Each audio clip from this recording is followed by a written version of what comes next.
There are many times when we find ourselves in such situations जहाँ हमें बहुत ज़्यादा एंग्जाइटी हो रही होती है, when we are feeling very nervous.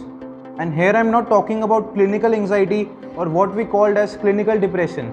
I am talking about that anxiety, that nervousness which we usually feel when we are about to do something new, or when we are about to do something which we haven't done before, or when we are doing something which requires us to move outside our comfort zone or to push our own limits. For example, अगर मैं आपको बोलूँ that you have to stand on a stage and speak in front of thousands of people, या फिर मैं आपको ये बोलूँ कि आपको एक stranger को approach करना है and you have to talk him, या फिर मैं आपको वो टाइम याद दिलाऊँ जब आपने अपनी क्रश को पहली बार प्रपोज करा था. जस्ट रिमेंबर कि उस टाइम आप कैसा फील कर रहे थे. आप बहुत नर्वस हो रहे होगे, आप बहुत एंक्शियस हो रहे होगे. You might be very curious कि यार उसका रिएक्शन क्या होगा, उसका रिस्पॉन्स क्या होगा, उसका जवाब क्या आएगा. Why? Because you were uncertain about the outcome. आपको आउटकम के बारे में कोई नॉलेज नहीं थी, कोई इन्फॉर्मेशन नहीं थी. So the anxiety, the nervousness I am talking about is the anxiety related to uncertainty, जहाँ पर हम सर्टेन नहीं होते कि आउटकम पॉजिटिव आएगा, नेगेटिव आएगा, हमारे फेवर में आएगा या हमारे अगेंस्ट में आएगा. तो इस वीडियो में ना आज हम ये चीज़ देखेंगे कि कैसे हम इस एंग्जाइटी से डील कर सकते हैं, और is this anxiety a good sign और a bad sign. And for this we are going to refer to of the best self help books ever written, the subtle art of not giving a fuck and the Ikigai.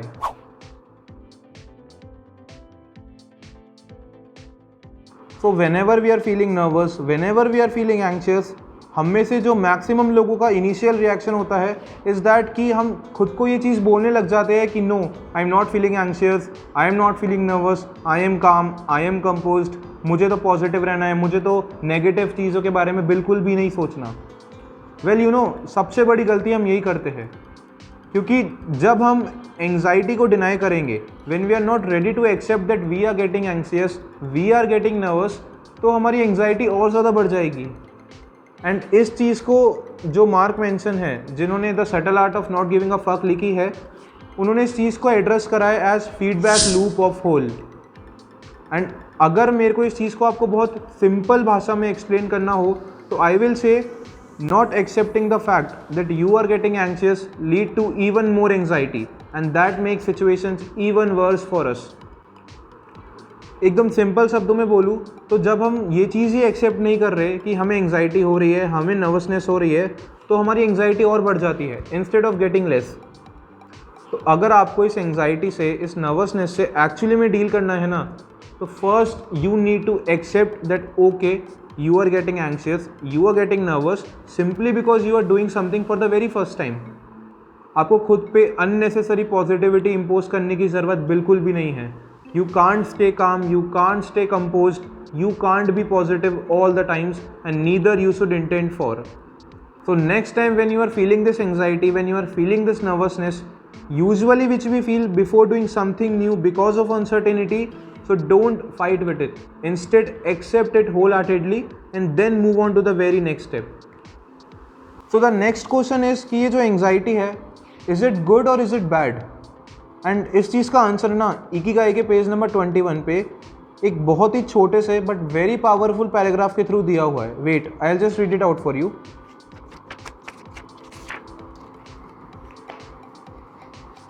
Presented with new information, the brain creates new connections and is revitalized. This is why it is so important to expose yourself to change, even if stepping outside your comfort zone means feeling a bit of anxiety. मतलब आप ये चीज़ देख रहे हो कि कितने easy words में, कितनी स्ट्रेट फॉरवर्ड तरीके से ऑथर ने ये चीज़ कन्वे कर दी है कि जब भी हम कोई ऐसा काम करेंगे जो हमने पहले नहीं करा, जब भी हम कोई ऐसी चीज़ करेंगे जो हमारे लिए बहुत नई है या जिसके लिए हमें खुद की कंफर्ट जोन को ब्रीच करना पड़ेगा, so at that point of time we are bound to feel anxious, we are bound to feel nervous. So this anxiety is actually a good sign, क्योंकि ये एंग्जाइटी, ये नर्वसनेस प्रूव कर रही है कि actually you are trying to change something in your life, you are trying to add a new experience in your life, and जहाँ पर change है वहाँ पर ग्रोथ है. क्योंकि अगर हमारी लाइफ में कुछ चेंज ही नहीं होगा, अगर हम अपनी लाइफ को एक ही तरीके से जीते रहेंगे तो एक्चुअली हम कभी ग्रो नहीं हो पाएंगे. Instead we will become stand still in our life. हम जहाँ हैं हमेशा वहीं रह जाएंगे. तो एक्चुअली में change is a catalyst to growth. Well you just need to ensure कि ये जो एंग्जाइटी है, ये जो नर्वसनेस है, it is not pulling you back. Actually you first have to accept it कि ओके मुझे एंग्जाइटी हो रही है, मुझे नर्वसनेस हो रही है. Then you have to channelise it in a good way and then you have to simply act. हो सकता है आपका रिजल्ट, आपका आउटकम कभी पॉजिटिव रहे, कभी आपके फेवर में रहे, कभी आपके फेवर में नहीं रहे. But you know, doing that thing which is making you feel apprehensive is more important. Because आपको पता है जो ह्यूमन माइंड की नेचुरल टेंडेंसी है ना, according to it, the more the times we do a particular work which fears us, the better we start getting towards it. आपका उस work में कॉन्फिडेंस ज़्यादा बिल्डअप होता है, आपको नेक्स्ट टाइम उस काम को करने से पहले एंग्जाइटी कम होगी, नर्वसनेस होगी, and with time you will surely gate expert at doing that work. So that's it from my side. I hope you learned something today from this video and आप इसको अपने फ्रेंड्स के साथ ज़रूर share करो so that ये information ज़्यादा से ज़्यादा लोगों तक पहुँचे. And stay tuned until the next time and I will see you very soon.